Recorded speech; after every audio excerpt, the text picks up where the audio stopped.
हमारी सोच अक्सर उन्हीं चीज़ों के आसपास घूमती है जिनकी क्लैरिटी हमें नहीं होती।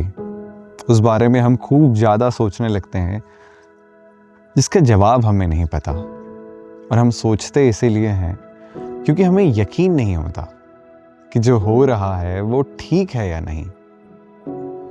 तो कभी ये डर होता है कि कहीं कोई गलती तो नहीं करती, कभी किसी बीते कल की याद हमें वापस खींच ले जाती है, तो कभी कोई रिजल्ट का वेट हमें ना जाने क्या क्या सोचने पर मजबूर कर देता है। अब होता क्या है कि जो लोग हमारा भला सोचते हैं वो सलाह देते हैं कि अरे खूब ज़्यादा मत सोचो यार, ओवर थिंकिंग मत करो। वैसे वो एकदम सही सलाह दे रहे हैं, पर असल में जिस आदमी के मन में ये सब चल रहा है वो खुद भी थोड़ी चाहता है कि वो ऐसा सोचे। ये तो बस उसके मन में चल रहा है, जैसे थॉट्स की कोई नदी बह रही हो और ये बस बह रही है। लोगों के मन में ये बात बैठी हुई है कि ये कोई खामी है, कोई फ्लॉ है। अब इसको थोड़ा गहराई से समझिए। हम ओवरथिंक इसीलिए करते हैं क्योंकि हम सब स्टोरी टेलर्स हैं, यानी कहानी सुनाने वाले। हमारा दिमाग हर चीज़ कोई कहानी की तरह बनाकर समझता है। हर कोई बात, हर चीज़ पुरानी किसी ना किसी चीज़ से जुड़ी हुई होती है। अब ये जो ओवर थिंकिंग वाली बात है तो ये हमारे अंदर बाय डिफ़ॉल्ट है, क्योंकि पहले क्या होता था कि अगर जंगल में पत्तों की सरसराहट हुई तो ज़रूरी नहीं होता था कि ये सिर्फ हवा हो, कुछ भी हो सकता था। कोई जानवर हो सकता था, कोई शिकारी, या फिर पहले जैसे कहते थे कोई भूत। तो ये ओवर थिंकिंग हमारे अंदर इसीलिए विकसित हुई ताकि हमें अनिश्चित घटना में अंदर डर पैदा करके खुद को जिंदा बचाए रखने में मदद कर सके। ये एक तरह का सर्वाइवल मैकेनिज्म बन गया। वैसे ये सोचने की आदत पहले कभी हमें बचाती थी, अब हमें फंसा रही है। खैर, तो पहली बात क्लियर है कि क्योंकि ये एक सर्वाइवल मैकेनिज्म है तो ये तब तक परेशान करता रहेगा जब तक हम सुरक्षित ना हो जाएं। मतलब कि हमारा दिमाग बार बार उन्हीं विचारों को दोहराएगा बिना किसी हल तक पहुंचे। और दूसरी बात, ये हमारे डर, चिंता और उस परिस्थिति को अपने कंट्रोल में करने की इच्छा से आता है।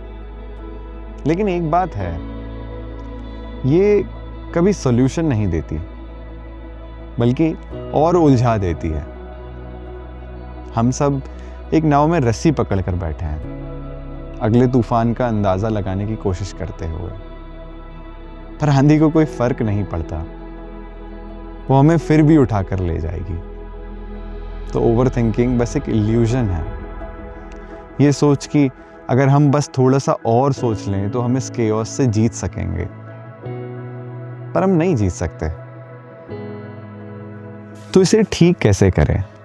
पहला तरीका हुआ कि अपने सोचने और देखने के बीच में बैलेंस यानी संतुलन बनाना। तो ओवर थिंकिंग तब होती है जब हम अपने दिमाग में सिर्फ एक ही थॉट्स को बार बार घुमाते रहते हैं। अब इसका हल क्या है?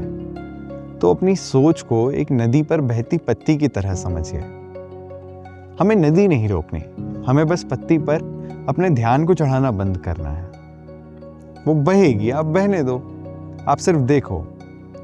और ऐसा करना कोई एस्केप नहीं है, ये बस एक तरह का विश्वास है कि नदी अपना रास्ता जानती है, फिर भले हम जाने या ना जाने।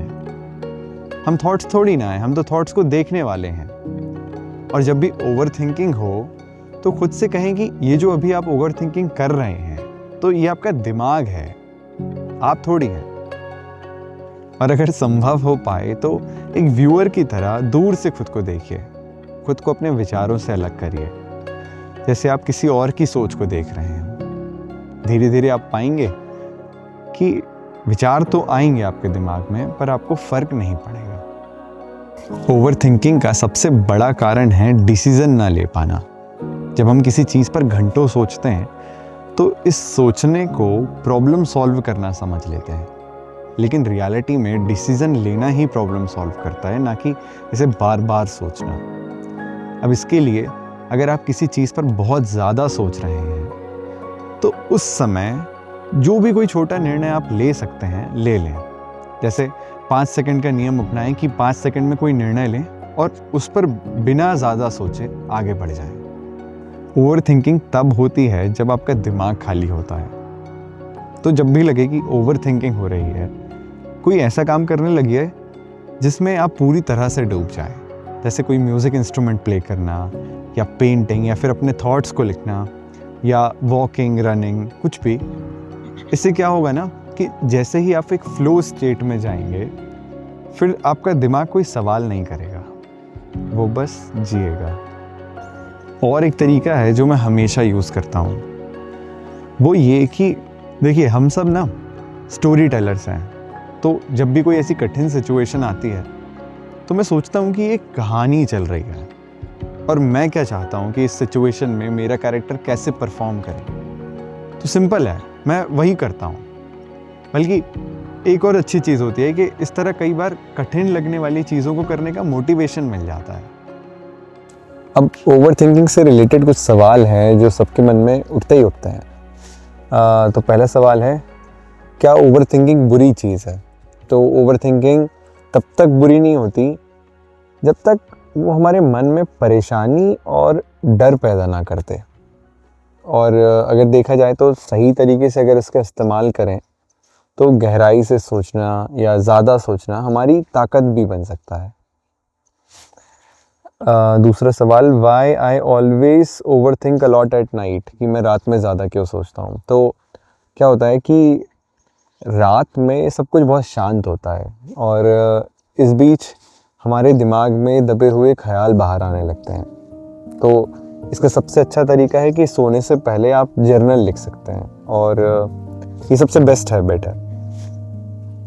Y I always imagine worst case scenario, कि जो सबसे बुरा हो सकता है मैं हमेशा वही क्यों सोचता हूँ। तो हमारा दिमाग सर्वाइवल के लिए बना है, इसीलिए वो हर जगह ना खतरा ढूंढता है, भले ही फिर वहाँ खतरा हो या ना हो। इसीलिए हमें हमेशा वर्स्ट केस सिनेरियो ही दिमाग में आता है। बिना ओवरथिंक के डिसीजन कैसे लूँ? तो एक टाइम लिमिट सेट करिए, अपनी इंस्टिंक्ट पर भरोसा करिए, और याद रखिए कि कोई भी डिसीजन कभी परफेक्ट नहीं होता। तो चलकर सीखना सोचते रहने से ज़्यादा काम आता है। क्या बाकी लोग भी उतना ओवरथिंक करते हैं जितना मैं करता हूँ? तो हाँ, फ़र्क बस ये है कि वो इसे हैंडल कैसे करना है वो जानते हैं। तो जो कॉन्फिडेंट लोग होते हैं वो अपने ख्याल को एक्सेप्ट तो करते हैं, लेकिन उन्हें अपने एक्शंस पे कभी हावी नहीं होने देते हैं। क्या सोशल मीडिया मेरी ओवरथिंकिंग को बढ़ा सकता है? तो बिल्कुल। सोशल मीडिया पर ये जो बार बार का कंपैरिजन है, वैलिडेशन की चाह, इंफॉर्मेशन का ओवरलोड, ये हमारी ओवरथिंकिंग को बढ़ा सकती है। How can I stop overthinking in my relationships? तो दूसरों का दिमाग पढ़ने की कोशिश मत करिए। अजम्पशन से बेहतर है कि सीधी बात करना, और लोगों के एक्शंस पर भरोसा रखिए। और ये जो खूब ज़्यादा मीनिंग ढूंढने से ना, जो अभी की खुशियां हैं वो खो जाती हैं। एक चीज़ हमेशा याद रखिए कि हम हमारी सोच नहीं है, हम तो आसमान हैं, और सोच बादल। बादल आते हैं जाते हैं, आसमान वहीं रहता है, और ये सोच हमेशा काफ़ी है।